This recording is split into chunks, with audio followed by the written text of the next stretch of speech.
Welcome to the Depth Dive. We're jumping into a really fascinating source you brought us today. Makes a pretty bold claim about Bitcoin. That's right. And our job, as always, is to take the material you share and really pull out the key insights, the important stuff. Okay, so the source for this deep dive is an article from Forbes Digital Assets. It's called Bitcoin to $1 million by 2028. Arthur Hayes says it's inevitable. By Irina Heaver, dated May 23rd, 2025. And the person making this huge prediction, Arthur Hayes, he's the co-founder, former CEO of BitMEX, right? A no name. Yeah, exactly. Very well known in the space. So $1 million for Bitcoin by 2028. But the interesting thing here and what we want to unpack is why. He frames it as inevitable. It's not just like looking at charts. No, exactly. It's all about this bigger picture, this macroeconomic argument he's making. He sees it as sort of a structural shift almost. Okay, let's get into that then. What's the foundation? Where does he start this argument? Well, he points directly back to 1971. Ah, okay. When the U.S. went off the gold standard. Precisely. The move to a pure fiat dollar system.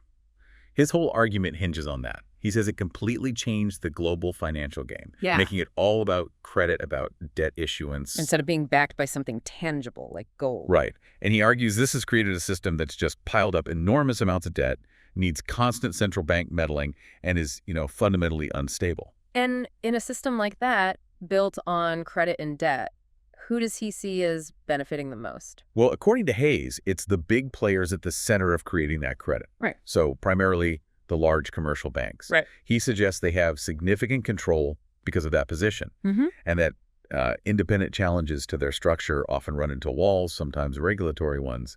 Their ability to basically create money through lending gives them huge power in his view. So then Bitcoin, decentralized, fixed supply, runs on code. It's like the polar opposite of that whole centralized, debt-heavy, potentially inflationary model he's describing. That's exactly it. That's his core point. He doesn't see Bitcoin just appearing out of nowhere. He frames it as a direct, almost like necessary reaction to the problems he sees in the current financial system, the flaws, the instability. Right. And this connects to, well, he brings up politics too, doesn't he? He mentions things like former President Trump's idea for a Bitcoin strategic reserve. He doesn't seem very impressed by that. No, not really. He's pretty clear in the article, sounds quite skeptical. He actually warns people, don't tie your financial future to the whim of politics. Okay. He argues government actions are often about politics, not sound finance. So things like that strategic reserve idea, he kind of sees them as maybe tactical moves, trying to appeal to voters worried about the economy, deindustrialization, wages not going up, that sort of thing. So in his eyes, it's maybe more political theater than a real strategy for adopting Bitcoin? Potentially, yeah. Though he does sort of concede that even just talking about it politically shows things are changing. Governments are noticing digital assets more. He talks about a post-dollar world kind of starting to take shape. Interesting. But, okay, looking more short-term. He isn't saying everyone's going to rush into Bitcoin right this second, is he? No, definitely not. Yeah. He actually thinks that in the nearer term, stablecoins will probably see more real-world use, especially dollar-pegged ones like USDT. Right. And why is that? He puts it pretty plainly, quotes something like, people want dollars, not volatility. Makes sense. And he points to places with limited banking access, like the Middle East. He cites figures, I think, from an ESCWA review, suggesting maybe only 40% of people in the Arab region have formal bank accounts. Wow, only 40%? Yeah. So for them, stablecoins are a way to get access to dollar liquidity, to use digital money, without needing a traditional bank. It's a big access point. That's a really critical point about usability and access, but how does that square with the $1 million Bitcoin prediction long term? He sees it as a step along the way, an intermediate phase. He predicts Bitcoin's dominance. Its slice of the total crypto market cap will actually go up quite a bit first, potentially hitting 70%.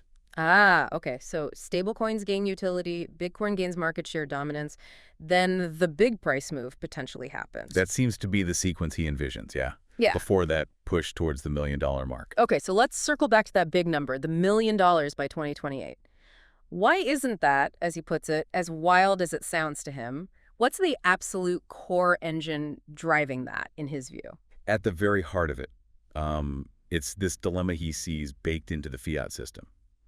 Because it's based on so much debt. Right. It basically has two choices: keep inflating the money supply or face some kind of collapse under the debt weight. Inflate or collapse. And he thinks either path leads towards Bitcoin. Exactly. That's the crux. He argues the sheer amount of money printing needed just to keep the current system going, just to service the existing debt, it makes significant inflation almost unavoidable. It's like a built-in feature now, this need to debase the currency. And that, he believes, is what will fundamentally propel Bitcoin upwards. Capital looking for a way out. So it's less about governments suddenly deciding Bitcoin is wonderful and more about the consequences of their own policies kind of pushing people towards it. The system itself creates the demand. Precisely. His take is that Bitcoin doesn't really need permission or validation from the outside.